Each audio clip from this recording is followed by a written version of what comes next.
Hello दादा कुठे आहे? एमआयडीसी मध्ये आव. 5 नंबरला जाणार माझ्या बहिणीला पण दक्षिणला रे. तुझी बहीण आहे ती तू बघून घे. काय भाऊ हीच आहे का आपली दोस्ती? बर बघतो मी माझ्या बहिणीचं ठेव पण. हा ठेव.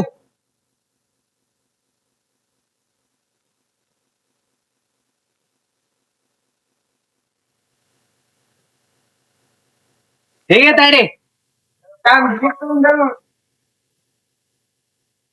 भाऊ तू तर येणार नव्हतास ना? हो, भांडणं तर आपल्या दोघांचे होते. विषय आज बहिणीचा होता. अरे भावा, हे बहीण तुझी नाही माझी बी आहे.